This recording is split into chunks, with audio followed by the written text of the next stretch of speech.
Hello guys, and welcome to this video. Welcome to the inside of my Peugeot partner van. It is a 2.0 HDi, and today we're going to be changing the alternator. If you're watching another video, you'll have seen that we had a day out and about on the van working, and then all of a sudden we could smell a really strong electrical burning smell.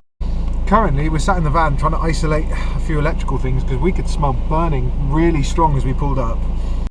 Turned out it was the alternator. So I'm going to change that today. Follow this video to see how to do it. It's the same engine that was in the Peugeot 306, 206, 406, all of those ones that run it's a 2.0 8 valve HDi engine, the older one.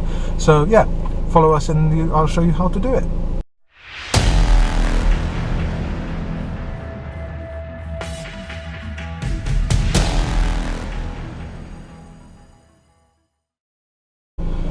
I would also like to apologise because you'll probably see during the video this van has a brand spanking power steering pump on it, which I replaced recently. I should have done a how-to video on it, but to be honest, it was in the middle of a very busy week. This is my work vehicle, so I kind of panicked and just did it as quick as I possibly could to get this thing back on the road.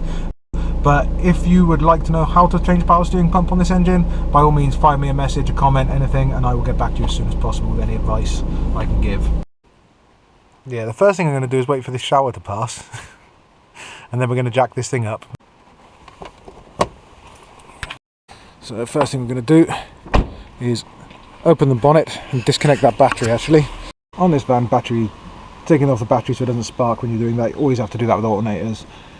Easiest thing on these, absolutely great. Make sure it can't come back up or anything like that.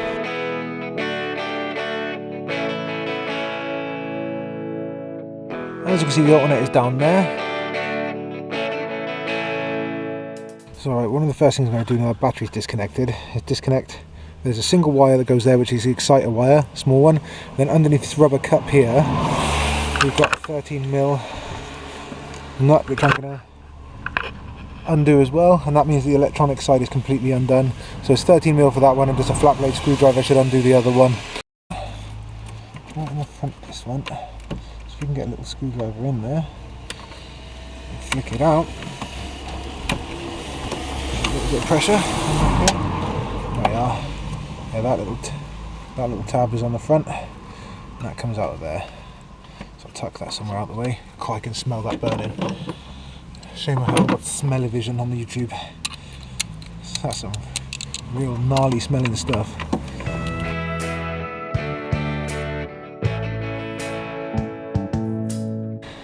Yeah, now the next thing I'm going to do is undo the alternator belt. This is the tensioner down here. The belt comes off of that and goes straight to the power steering pump and then to the crank further down. I'm going to use my special tool. If you don't have a special tool, you can just use like a 13mm spanner. I believe it's 13. Sorry, it's a 15mm. If you want to buy one of these tools, they are really handy. They come with loads of different attachments. I'm not endorsed by them in any way, but yeah, you can find them on Amazon, eBay, places like that. And I tell you what, since I've had mine, it's been absolutely wicked. Yeah, scratch out. The next thing I'm going to do is remove this one to get more room for my tool to get in there.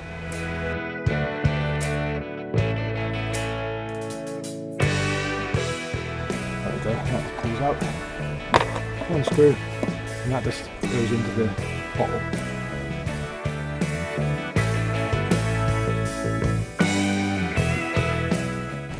Right, sorry, I've undone 10mm nut there, and 10mm bolt here just so I can move this piece of plastic around a bit more, because there is a bolt this the wrong side of the alternator, but I should be able to move this now. I can get a spanner in there now. But there is one of the bolts on the alternator underneath the power steering pump is at the back here. It's a bit hard to get to, but I'm hoping I can get to it with either my long handled ratchet or a long spanner.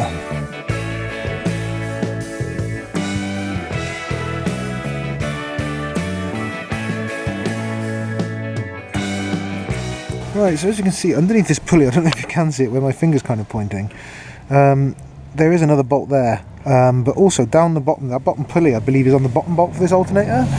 So I'm thinking if I can get that out of the way, it might be easier for me to come up from underneath. So I think that's where I'm going to go, so join me under there.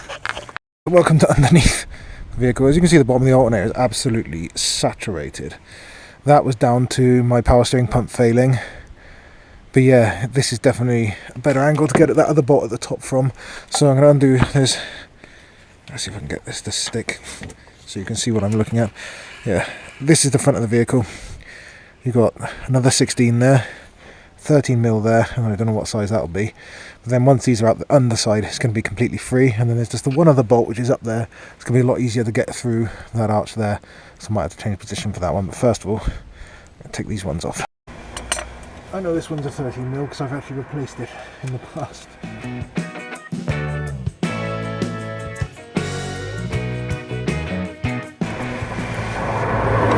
I'm a moron. I'm a complete moron. These inside ones, you only have to loosen off. You don't have to take out completely. Because once you've taken these two off, you can slide the whole alternator off and down. I'm a freaking idiot. But yeah, no, loosen that one off, then take that one off.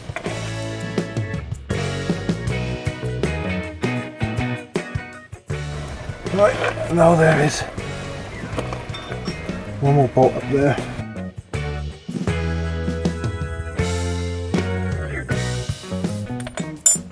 Right, now what you're supposed to do, to make see it, you can slide this all the way across and you've got just enough room, usually got just enough room to wiggle it out. Yes, I can move that a bit more if I pull that out of there.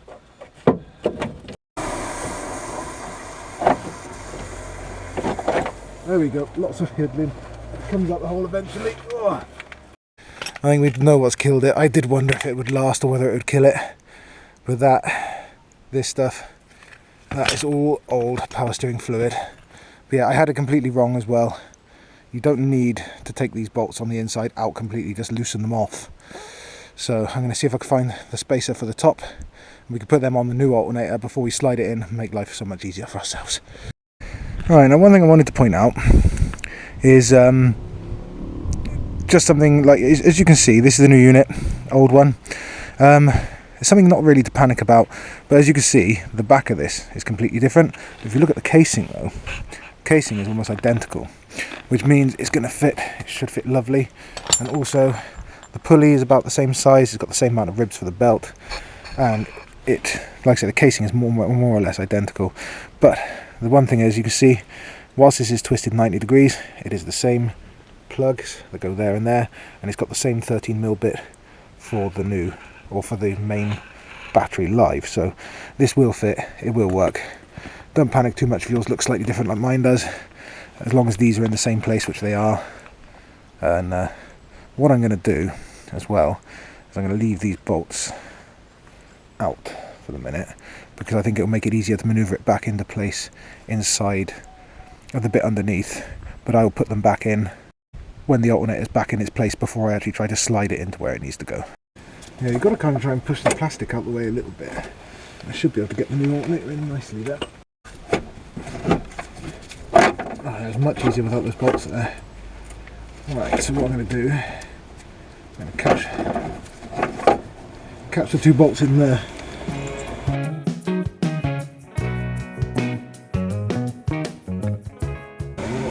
Yeah, but the thread seems to be a bit rubbish on this one. Okay, I might be able to have to take this one back out then. Then I'm going to have to rework the thread in this one here, because that's not good. It's going to take longer.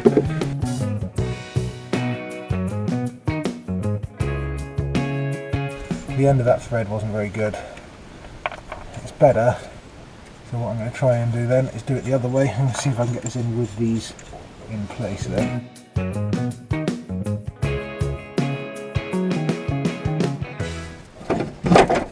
There we go.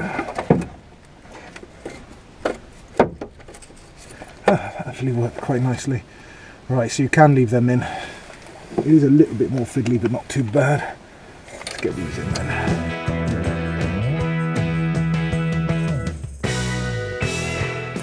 I'm going to get the top one in first, because this one gets in the way if you're trying to do that one.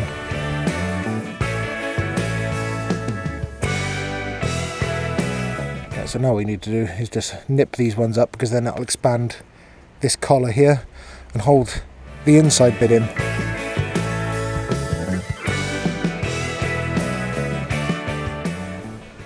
Right, Now I'm going to put this one back on, and I'm going to pop this pipe back into its holder, just to make sure nothing happens to that in the future.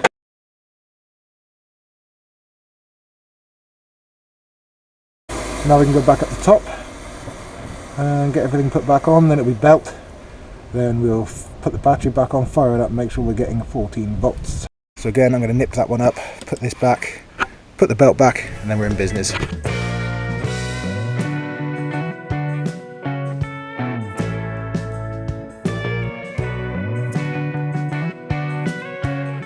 can now connect the battery up. Look out for any sparks or anything. I recommend making sure the keys aren't in ignition for this. Mine I've safely stored in my toolbox in the back, and the doors are wide open, so nothing can happen.